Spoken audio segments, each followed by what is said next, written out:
Hey, love. Caught 2 trout today. This retreat's really clearing my head. Ethan's text popped up on my phone, paired with a photo of him lounging at a beachside bar in Tulum, his arm slung around his assistant, Chloe. The timestamp? 5 minutes ago. That's great, honey, I typed back, my fingers calm despite the fury blazing inside. So glad you're finding peace in the wild. My name is Claire Bennett, 36, and until 15 minutes ago, I thought my 9-year marriage was rock solid. Then my colleague Sarah burst into my office at our Chicago law firm, her face pale. "Claire, you need to see this," she said, pulling up Chloe Evans's Instagram. There was Ethan, supposedly on a digital detox in the Rockies, sipping margaritas with his 20-something assistant at a luxury resort. I scrolled through the posts, moonlit beach strolls, candlelit dinners, kisses by the infinity pool, each captioned with gushy lines like "soulmates at last" and "no more secrets." The audacity almost made me laugh. Ethan had no idea his solo camping trip was imploding because Chloe couldn't resist flaunting their affair online. He didn't know that while he played lover in paradise, he'd handed me the tools to unravel his life. "What's the plan?" Sarah asked.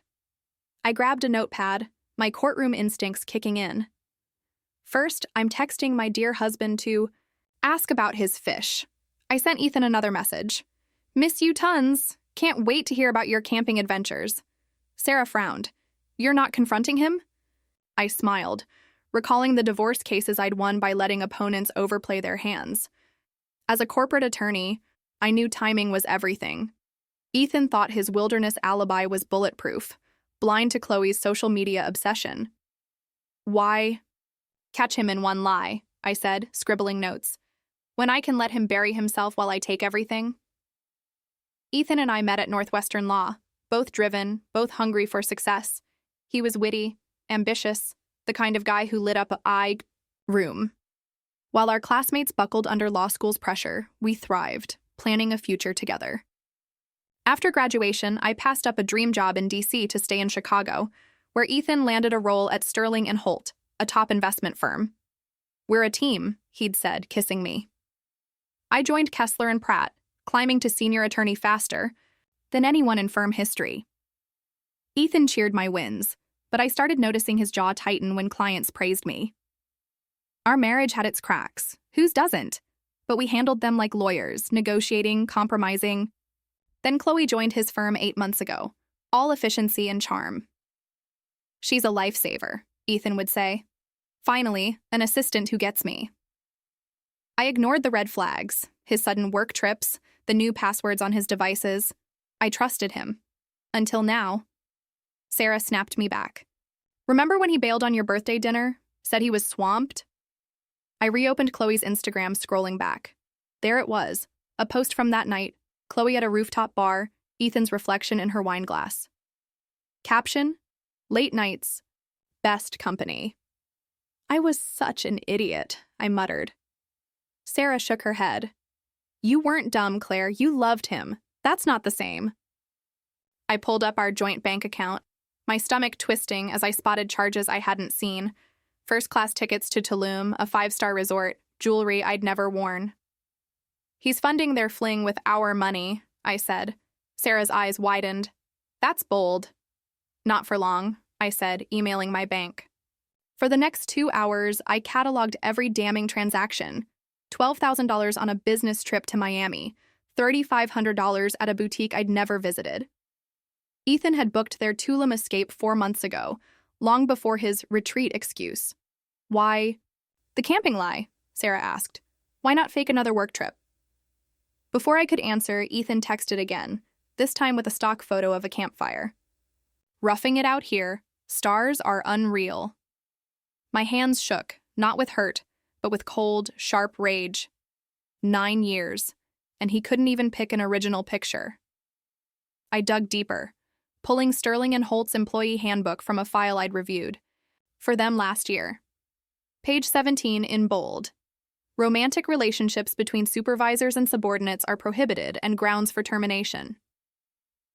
"Sarah," I said, "Chloe's been posting their affair on X too." We opened her profile, a treasure trove of evidence. Subtle shots of Ethan's coffee cup, His watch and dinner photos, a selfie in his office after hours, Chloe on his desk, him grinning. "It gets worse," Sarah said, pointing to the bank. "Records." Ethan hadn't just spent our money, he'd siphoned $120,000 into a hidden account over 6 months. "That's not a fair cash," I said, voice low. "That's runaway money." The truth hit hard. This wasn't a fling. It was a calculated exit, Ethan planning to vanish with Chloe while draining our life. I stood, resolve hardening. "Sarah, cover my meetings this week." "What's the play?" she asked. I texted Ethan, "Love you. Did you pack the good sleeping bag?" Then I said, "I'm going to make him regret ever typing camping." The next morning, I strode into Lakeside. Bank at opening. The manager, recognizing me from corporate deals, led me to his office. "I need to address fraudulent activity on my joint accounts," I said, sliding over printouts of Ethan's transfers. By 10 a.m., I'd frozen our accounts and moved my funds to a new one. Ethan wouldn't notice until he tried to pay for his next cocktail. Back at the office, I called Sterling & Holt's HR head, Diane Carter, a former client. "Diane, we need to talk about Ethan Bennett and Chloe Evans," I said, forwarding Chloe's ex posts. "This violates your supervisor-subordinate policy." Diane's voice tightened. "This is serious, Claire. I'm escalating it now." Next, I called a locksmith. Ethan never handled home maintenance, leaving it to me. "Change all locks today," I told them. While waiting, I packed Ethan's belongings, suits, watches, his pretentious cologne, into trash bags, piling them on our driveway. My phone pinged. Ethan texting, "Missing you. Can't wait to share my wilderness stories." I replied, "Miss you too." "Hey, did you pay the Amex bill before you left?" His response was instant. "All good, babe. Don't stress." Another lie. The overdue notice sat on my desk. Sarah called at noon. "Claire, Chloe posted again. I checked X, Ethan, and Chloe. On a yacht, toasting at sunset. Caption, living the dream with my forever." I forwarded it to Diane. The locksmith finished as my divorce lawyer, Karen, emailed. Papers filed. Ready to serve. Then my phone rang. Ethan's boss, Robert Holt. "Claire, I assume you know why I'm calling." "The affair?" I said. "Worse," he said. "Chloe's posts triggered an audit.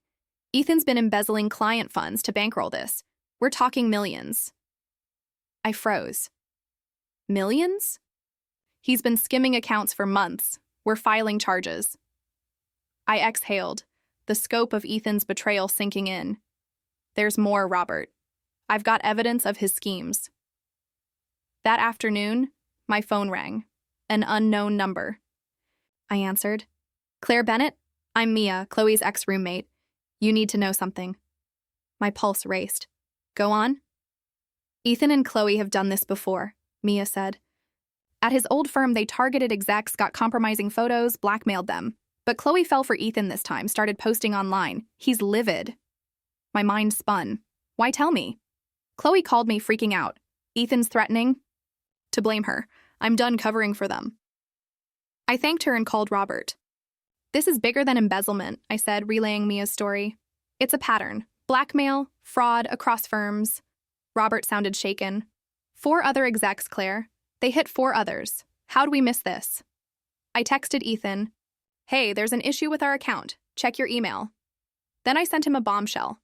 Screenshots of Chloe's posts, bank transfers, Mia's statement, and a note. "Your retreat is over."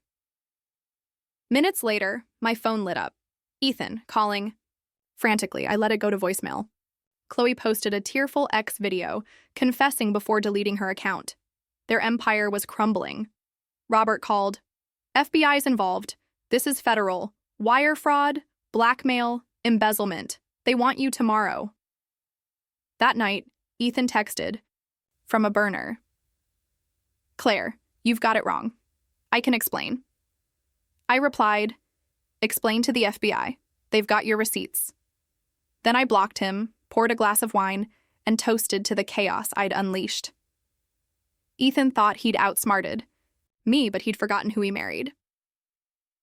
The next morning, Sterling & Holt's office was a circus. Ethan and Chloe had tried fleeing Tulum separately, only to be detained at the airport. Robert looked haggard.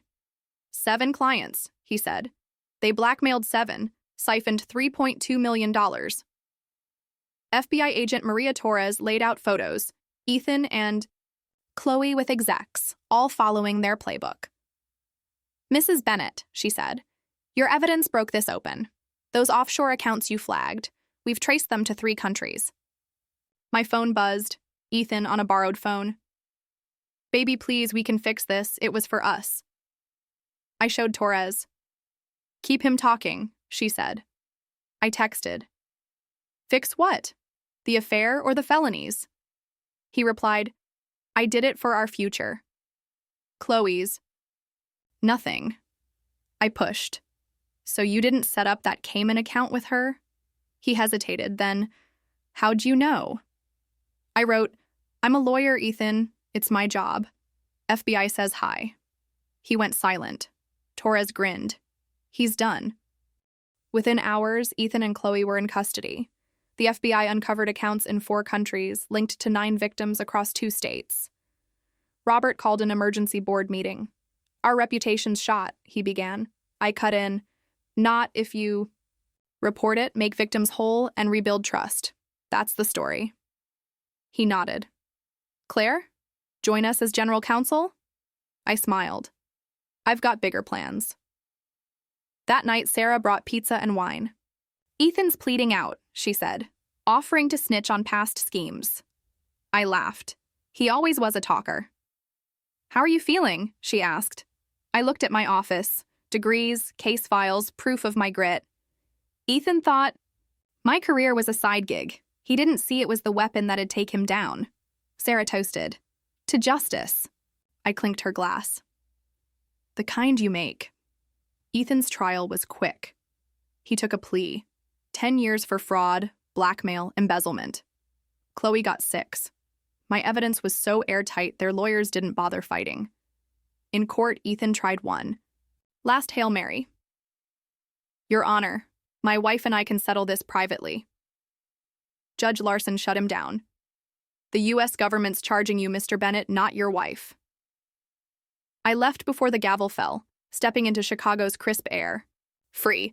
Sterling and Holt named me general counsel, but I was already building something else, a fraud prevention consultancy. My first client signed that week, citing my Bennett case fame. Ethan's betrayal became my brand. A month later, Ethan sent a letter. I shredded it, unopened. Some stories don't need closure, just an end. 6 months post-trial, Mia, Chloe's old roommate, visited my new office. I'm starting a business, she said. Can you help me avoid, fraud? I remembered her call, the spark that lit the fuse. First session's free, I said, pointing to a chair. That night, Robert stopped by. Signed? Another client. They want you, Claire. Heard how you cracked the Bennett scheme. I grinned. Ethan's attempt to ruin me was now my calling card. Oh, Ethan wrote me from prison, Robert added. Begged me to get you to reply. I kept working. Tell him I'm busy building an empire.